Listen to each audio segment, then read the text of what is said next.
Hello guys, it's me, the Phenomenal Critic. Yes, I am back. Once again, I never take breaks. Why do I keep saying I'm back? You know what? I'm the Phenomenal Critic. I do it because I'm phenomenal. And that is not my own entrance theme. I've explained that plenty of times. I don't know how to make an entrance video because I'm an idiot. So, what am I going to be talking about today? You know, people keep asking me, why do you review old movies? Why do you not review new movies? Well, you know what? I'm the Phenomenal Critic. I do both new and old movies. I do good movies. I do bad movies. I do good sequels. I do ridiculous sequels that never should have been made. So, what is on my schedule for today? No, I already did that one. What am I talking about? I don't have a script. I just run my mouth. Let me just find the right reaction to the movie I'm reviewing. Now, I think that said Scream 4. Son of a monster! Why the does all this happen to me? My life, always surrounded by miserable but this whole world just likes to bend me over and me in the like I'm some sort of receptacle. Well, as far as I can, these miserable can have a fancy barbecue with a goddamn pig. Yes, Scream 4. Now, let's talk about the first Scream. Scream was original. Yes, it's a horror movie. Yes, it's a slasher flick. But they did it different. The horror genre was running out of ideas. It was the basic, lady gets killed, a bunch of people get killed, it's an unstoppable psycho killer. When Scream came up with the idea of using a phone call and actually having to use rules from movies to survive. For example, the first movie they talked about the survival rules. Number 1, you have to be a virgin. Number 2, never say, "I'll be right back." I forget what number 3 was. Those are the ones I remember. Then we got in, but the first Scream was good. We got into the life of Cindy Campbell, whose mother apparently was a slut or something like that. Yeah. But her mother was a slut, and yeah, her mom was a slut. She slept around. Okay? So, she ends up getting this guy's dad killed or put in jail or something. So, the guy she's dating goes cuckoo. The guy that she's dating goes crazy, and he decides to kill her. Okay, they killed him. Part 2. Scream 2, they made a movie off of the first one. Actually, that's actually in the script. They wrote a movie based on the first one. And then, you know, we get someone kills somebody in the bathroom, then we get the whole murderings again, and we find out that there's a bigger story to it. And we find out that the killer this time is her ex-boyfriend's mother, who's just as crazy. But then they also during this one, they got into the fact that movies make people go crazy. Which I wrote an essay on dark movies and dark video games.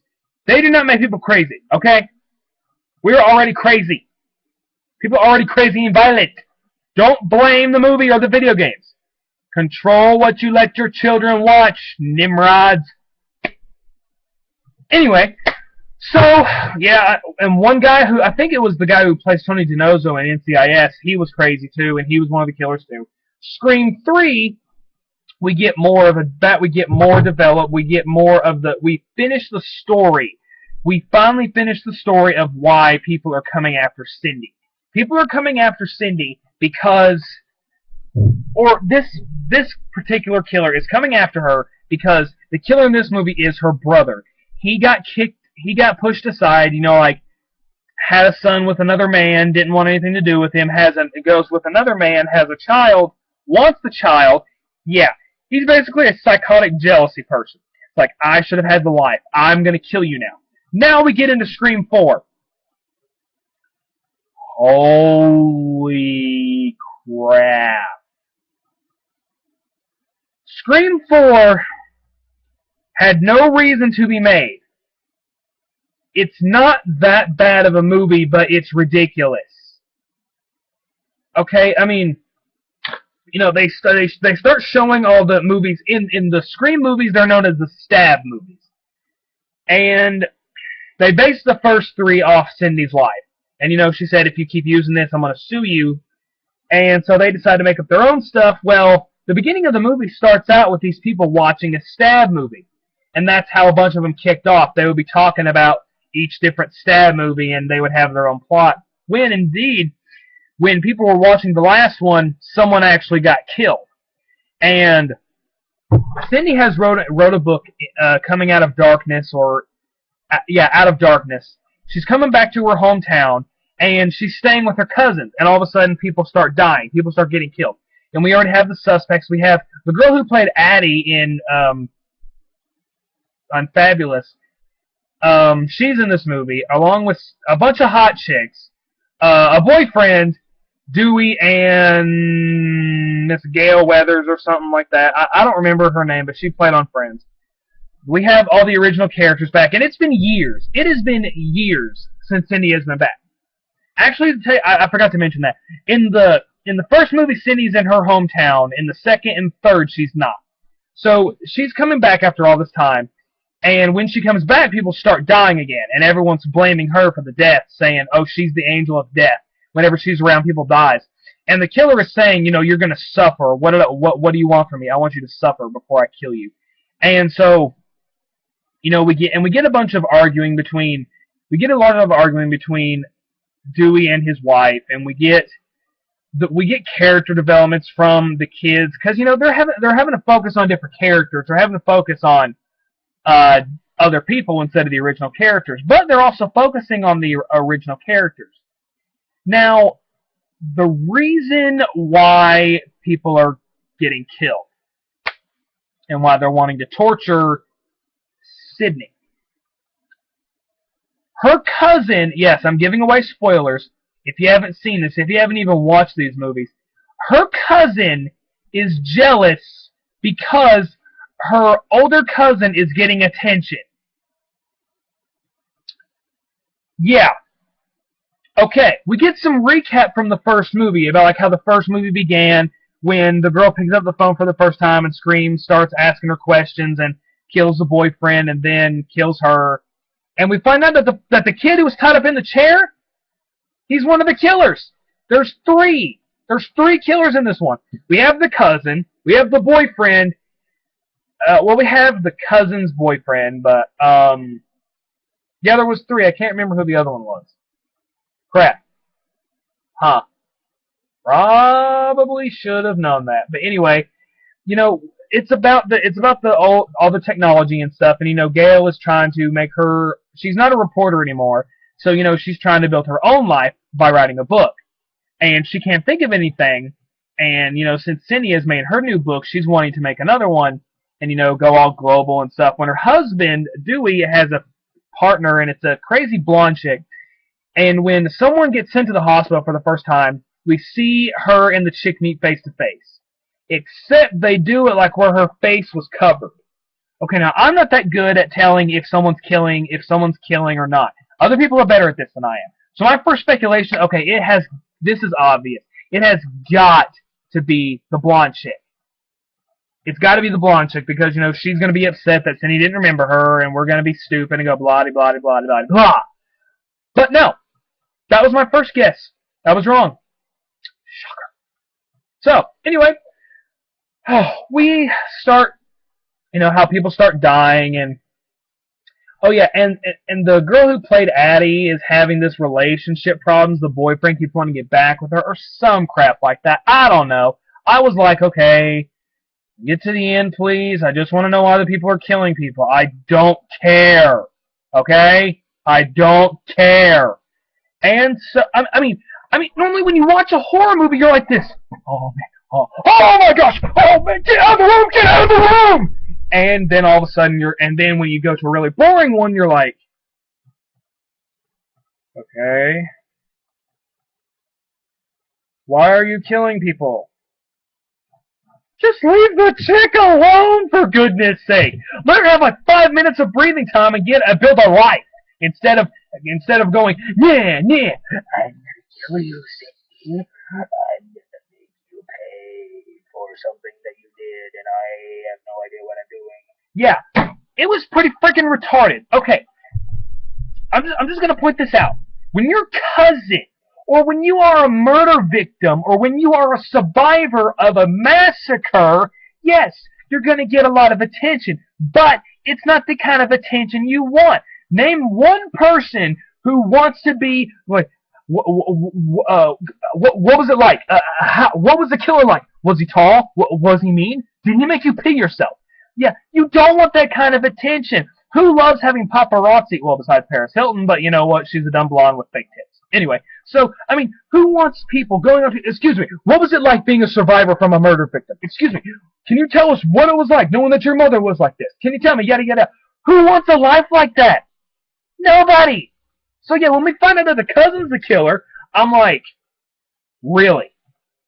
That's the reason why you're going crazy, shooting your boyfriend in the balls, stabbing your boyfriend to death, like Sydney's boyfriend and the partner did, is because she was on TV and harassed all her teenage life because her mom was a slut and because she was the survivor of 3 massacres. Hold on one second.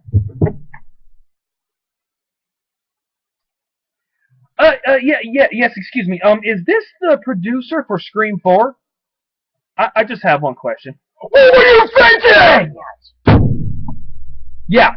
Okay, so, and they're doing this thing called Stabathon and how they're watching all the stab movies. We do get some new stuff. We don't get the original rules. Well, we do get that, but we get that these rules have been cast out because, you know, it's a new age and we have all the remakes. So, we have the remake rules, which I don't remember any of the remake rules because I was half asleep at this point. Actually, I wasn't half asleep, but, you know, I was bored out of my frickin' mind. So anyway, yeah, we get the remake rules, and when the two killers kill, you know, almost everybody. You know, we get how one chick is drunk and how she's wanting to make out with the nerd dude. I was like, oh yeah, nerd dude's gonna get some action. And then the boyfriend comes and keeps interrupting, and then there goes a guy's chance to get laid. Poor guy. Anyway, so then we get the whole original, what's your favorite scary movie? And all that stuff. And you know, they have this thing called, it's some kind of club where they talk about movies and stuff like that, which I would not mind being a part of.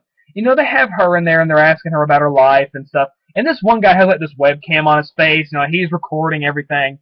And you know, he's like, oh, don't worry, this isn't going on the internet. The friend pulls up the cell phone, it's on YouTube, and she's showing us like.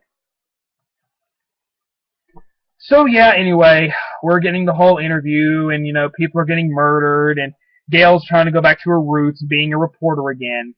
And, you know, people start dying. And, you know, Gail gets stabbed in the shoulder when she goes to the barn to record things from the Stabathon. And, you know, she's taken to the hospital, and she's like, make me a promise, you kill that mother. Yeah. And so, you know, we get the final fight, you know, where the mom gets stabbed in the back of the head.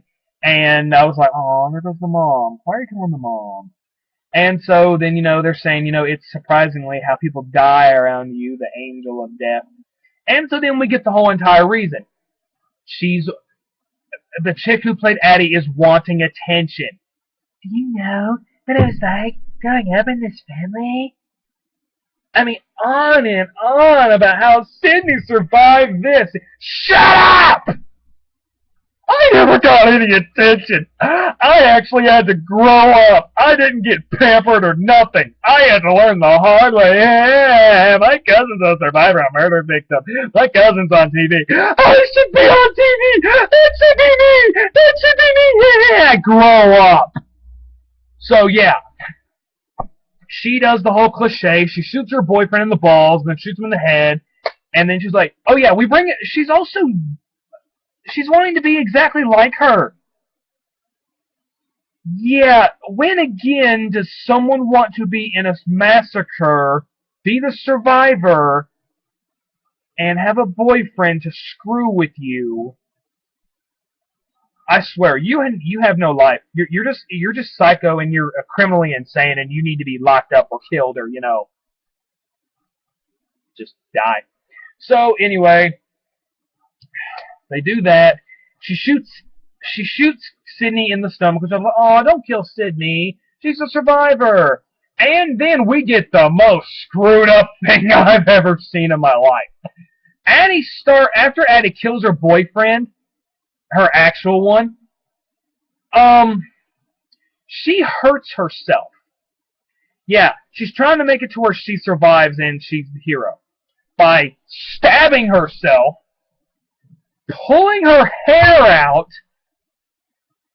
throwing herself into a picture, and then dropping herself through a glass coffee table. I was like, wow, you had no friends. Your parents didn't love you, did they? Aww. Poor crazy chick. So anyway, she's in the hospital, Dewey's talking to her. It's like, Cindy's gonna make it. What? Wait, come again? We don't know yet. Her eyes haven't opened yet. I want to see her. Yeah, I want to see her so I can kill her. And then she's like, how's your wife? She's gonna be alright. Hey, maybe we can write a book. We'll have matching wounds. Yeah, she gave away that they had multiple stab wounds, which Dewey didn't think about it because it's frickin' Dewey. But his wife, being smart, is in the hospital bed, and she's like, how is she? She's gonna be fine, and everything like that. She said, hey, maybe you guys can write a book together. And you guys will have matching wounds. What, she get stabbed in the shoulder too? Yeah. How did she know I was stabbed in the shoulder? But Dorian, I didn't think about that.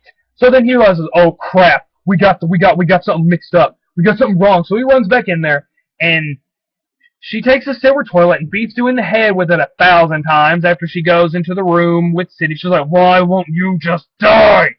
She's trying to kill her and suffocate her and all that. And then they have a fight. She knees her in the stomach where she's been stabbed twice. So, how are those stitches? And beats the crap out of her. And then, Gail Weathers comes in and like, what about that book? It's like, oh, I have to do it myself. And then I think she shoots Dewey in the arm or something like that. I don't know. But then, oh yeah, the best scene in this movie I was looking forward to is when she dies. Sydney takes those things that they put on people and is like, can I at least have a final word? What? Please? No. Clear. They fried her freaking brain. I was like, okay, that is a new way on how you kill a whore, on how you kill a psycho. That is awesome. I'll have to give it credit. That was awesome. And then, of course, and they always come back. Yeah, but not this time. She gets up. They shoot her. Movie's over. Guys, I'm just going to tell you, if you want to be a fan of the Scream movies, skip Scream 4. You'll be bored. You won't care. Scream 4 was bad. Scream 4 shouldn't have been made. I have something for the people who made Scream 4. If you are the original creators, I have respect for what you were trying to do. But, one second.